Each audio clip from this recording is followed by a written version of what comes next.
A tale to tell because this has been a wild ride for me, and I have learned so much from this product and my client. Now, originally, I was going to be working with a guy named Xavier, but unfortunately, we couldn't find him after trying to search for him for 3 weeks. So now I have this new client named Jalen, and he is an incredible guy, alright?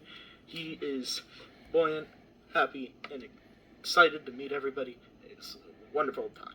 Now, I have been trying to help with his communication disorder. He has been, he has this issue where he would only speak 1 or 2 words every time you try to talk to him in a sentence.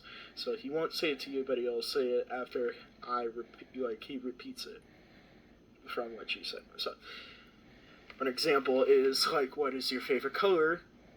Blue or green? Green. But instead, it's like, are you doing good today? He will say, good. So, yeah. So, now, the thing that's changed a lot after this product, it was originally going to help him with communication, so he would hit a button and it will say something different. He can change it how much as he wants to. It could be mean, it could be nice, honest, but if it's under, supervision, you can change it. So, however, it has changed since then. When one meeting, we had a conversation. I was trying to try out the new conversation method of saying choice questions instead of trying to make him say an entire sentence. So when I asked him, do you accept yourself? And he said yes. And so I said, do you want me to help with your problems? And he said, no. I took that for granted, saying that, alright. And so I entirely switched up my entire product to a more of a soundboard, still have a keyboard and can help with communication, but I made it more interactive. And so I kind of learned a little lesson from this, and I learned that just because somebody has an issue, somebody has a problem, they don't want help with it, and sometimes we are required to help them, but at the same time, is that what they really want? Is that what they really want for themselves?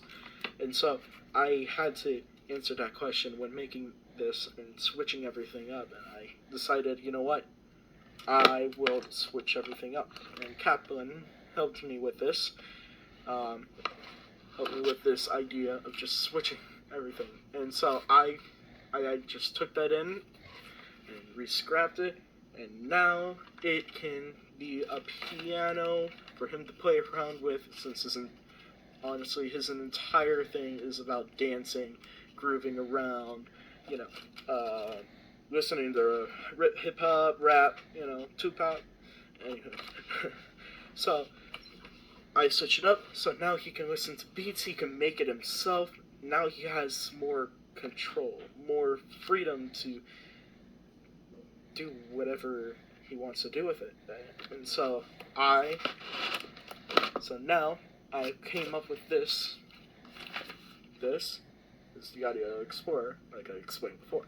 Now, it's not perfect yet. It is still in a work in progress. I'm still going to be working on it. I don't know if I mentioned that. But I will be making this into more of a keyboard, or add more audio and more controls to it, more input. So, for now, I have used aluminum, and so this can tap onto it so it can connect, and basically the wires can connect. I know the magic of electricity, but at least you can make currents out of this. You can make currents from your finger to this. You can finger to the aluminum, and you can even use your own hand if you want to. You can just tap the button, tap, tap, tap, and it will light up right here. right here. And instead of just using normal buttons, instead of using a joystick, I don't know if I can show this. Damn. Aluminum. You can use this pencil. Basically, what I'm trying to say is that the sensitivity doesn't even have to matter with this thing. You can just connect it to anything. It can be, well, not rubber. Rubber is a insulator. So, but the point is that instead of trying to make something that is selected for one person, it's universal. Just like we make it. And so that's the reason why I made this. It's not a work in, it's still a work in progress, but it still has so much for it to use. And that's how much Jalen has taught me everything, honestly. This guy has taught me that it's not just for one person. It's not just for helping one person. It's about helping everyone. It's about helping others who don't even say they need help. It's about helping others when they don't even need it. And sometimes we do have to accept for others who they are. And they have accepted themselves. And through the amount of the long battle of them trying to... their battle of conquering their disability has led them to the point of adaptation. And so they don't need as much help. We can help them, but only if they ask. They may not have the words to say it, but at the same time, if you just give them a chance to say something, I'm pretty sure they will help you. And you can help them. And that is my presentation. I know it wasn't the greatest. The slides will be connected to this video.